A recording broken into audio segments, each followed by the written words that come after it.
Yo, what is going on, everyone? It is Zombie. We are back today. I'm going to show you one of the best tank builds that you can have in New World, the new MMORPG on PC right now. A lot of people think it's Warhammer. Some people think it might be the Great Axe. Honestly, you'll be surprised when you see what it really is.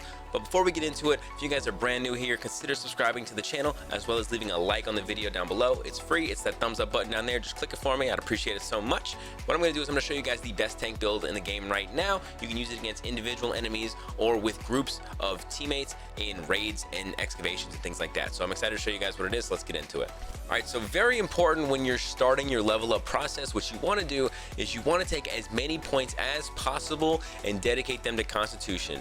You're gonna want to end up splitting some of them to Strength eventually, but you need to build your health off the Constitution. It is very important to your build. I've got 111 points to Constitution. If you look at this, it says 61 of them have been dedicated from leveling alone. Okay, that's super important. Strength is cool. It's important. You're gonna do damage as a tank, sure, but your DPS is really gonna be taking all that damage and doing it to the enemies. You just want to be able to take the brunt of the force. What's really going to matter more than anything as far as leveling goes is making sure that your armor has Constitution boosts. Some of these are strength, some of these are split strength and Constitution. You want to make sure that you have Constitution items. There are certain quest items that you'll get in the story that are going to dedicate to Constitution, like this necklace is 11 straight Constitution, and this ring that I get from the excavation is 17 extra strength. You really can't help what you get on those drops, and you can't re-roll those kind of items. You can only re-roll faction items. So what you want to do is make sure you're dedicating your armor to Constitution.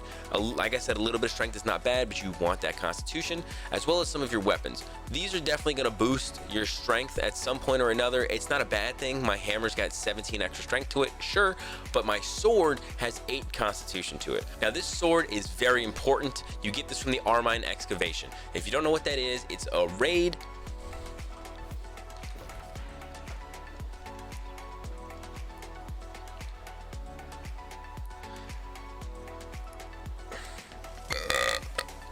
If you don't know what that is, Armine is essentially a raid for this game. It's an excavation located in Windsward, a little bit north of the settlement, just east of the fort, right here.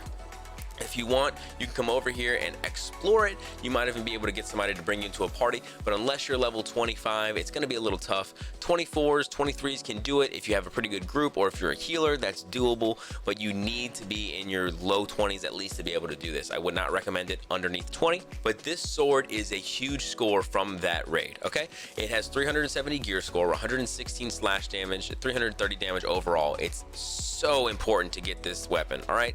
8+ Constitution, and then it also has 200% more threat generated towards you, as well as 9.9% extra threat. That's 210% extra threat with +8 Constitution. Now that gives you 8 extra points in your Constitution, and the enemy is being taunted. They want to come towards you, okay? The reason that this is such a big deal with the sword is because of the skills that the sword gives you, which is why the sword is the best weapon for tanks. Now, if we go back to our character screen and go over to Weapon Master, you can't see it right here, but Sword and Shield is right behind my webcam.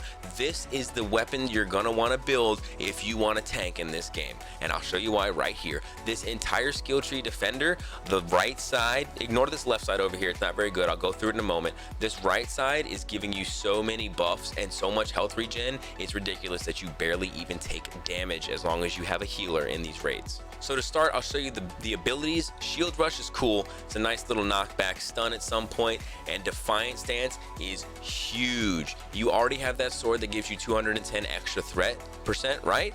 This ability for 8 seconds reduces incoming base damage by attackers by 30%, okay? It's also taunt gem compatible, which means if you have the gem equipped on your sword, which we do on that sword, the ability causes a 6-second taunt to all enemies within 8 meters. So even if somebody else has higher threat than you, using this ability will pull them towards you no matter what. This is a great ability to have, especially when you level it up all the way. If your health is above 50%, damage reduction is increased by 20%. Massive when using this ability. And the last one, Restoration, is huge. You gain 15% of your max health when the Defiant Stance ends. Excuse me? 15%? So you're telling me if I have 5,000 HP, when this ends, I'm gonna get about 700 of that back just because it ended?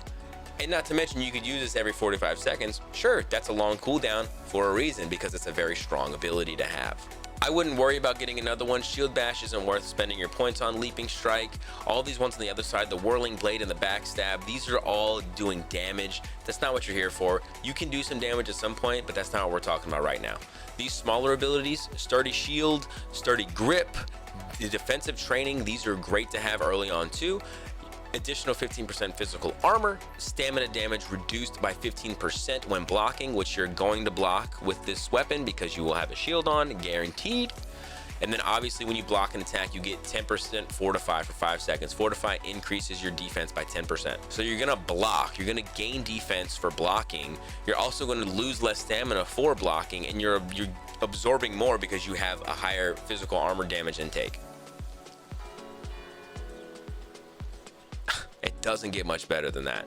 And I don't even have this thing leveled up all the way. This is a level 8 sword that I got from doing the excavation twice, okay? Because I got the sword and wanted to start using it. As you level it up more, you're gonna wanna avoid these 3 right here. This first one's not bad. It reduces magical type damage by 10%. I'm sure later on that's gonna be very important. I would get this one, but what you really wanna focus on is Fortitude and Recuperation. Fortitude is while holding a sword, your current and max health are increased by 10%. Again, if you have 5,000 HP, you're getting an extra 500 HP added to your health just for putting a sword on.